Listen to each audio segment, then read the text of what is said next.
በዘንድሮ አመት ይሄን የምታዩትን ማሾ ሰብል ዘርተናል። ይሄንም 560 ሄክታር በዘር ሸፍነናል። እንግዲህ ከዚህም የምንጠብቀው ምርት ቢያንስ 560 ሄክታር ዘርተናል 5600 ኩንታል እናገኛለን ብለን አቅደናል። በስካሁን ያው የምርት ገበያ ትስስሩም ያን ያክል አልነበረ ወይ የዋጋ መቀነስም ነበረ።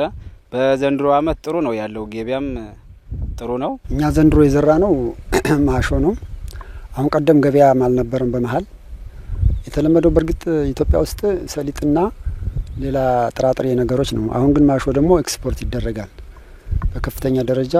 አሁን ዘንድሮ ባለፈው 2017 ዓመተ ምህረት በጥሩ ዋጋ ነው የተሸጠ ማለት ነው። ጋምቤላ ውስጥ በአመት 2 ጊዜ ነው የሚታረሰው። ሚያዝያ ታርሶ ነሐሴ ላይ ሰሊጡ ይሸከፍና ኤክስፖርት ይደረጋል። እንደገና ደግሞ ማሾ የሚዘራው ደግሞ ከቋሚ ጀምሮ በአንድ ክረምት 2 ጊዜ ነው የሚዘራው። ባለሀብቶች ክልሉ እንዲመረጡ ወደ ክልሉ እንዲመጡት ያለው የኢንቨስትመንት ፖቴንሻል ድሎችና አቅም እንዲጠቀሙ ስራ እየሰራን ይገኛል ማለት ነው በተለያዩ መንገዶች። ሁለተኛም አሁን በቅርብ ጊዜም ክልሉ ተፈጥሮ ያለው አንጻራዊ ሰላም ይሄንን ለኢንቨስትመንቱም ምቹ ድል ይፈጥራል ብለን ነው። ምክንያቱም ሰላም ለኢንቨስትመንት በጣም አስፈላጊ ነው፣ በጣም ወሳኝ ነው ማለት ነው። ባለሀብቱም ራሱ ስራ ሳይጨናነቅ እንዲሰራ ሰላም ይፈልጋል ማለት ነው እና ራሳቸው ሀብቱም በትክክል አውጥቶ ስራ ላይ ለማዋል ሰላም ያስፈልጋል። ይሄን ሰላም ለባለሀብቶቹ ዋስትና ነው የሚሆነው ማለት ነው፣ ለኢንቨስትመንቱ ዋስትና ነው የሚሆነው እና ይሄን ክልሉ ከፍተኛ አመራሮችም እና አጠቃላይ እንደ መንግስት ስራም እየተሰራ ይገኛል። ስራ ላይ ላለው ባለሀብቶችም እንከታተላለን። ስራቸው በትክክል መስራታቸውና አለመስራታቸው ክትትል እናደርጋለን። ክትትል ብቻም አይደለም ድጋፍም ጭምር ድጋፍ እንሰጣቸዋለን ማለት ነው። የተቸገሩባቸው ነገሮች ካሉ ከእነሱ ጋር በመነጋገር በመወያየት እንደዚሁም ድጋፍ የምናደርግባቸው ሁኔታዎችም አሉና አሁንም ባለው ሁኔታም በዚህ አመት ባለፈው ያው በሚያዝያ ወርና በመጋቢት እስከ ሐምሌ አካባቢ ብዙ እርሻዎች ታርሰው አሁን ያንን ታርሶ መሬት እና የነበረው ስብል ከተነሳ በኋላ እንደገና በሁለተኛ ጊዜ ደግሞ ወደ ስራ የገቡበት ሁኔታም አለ።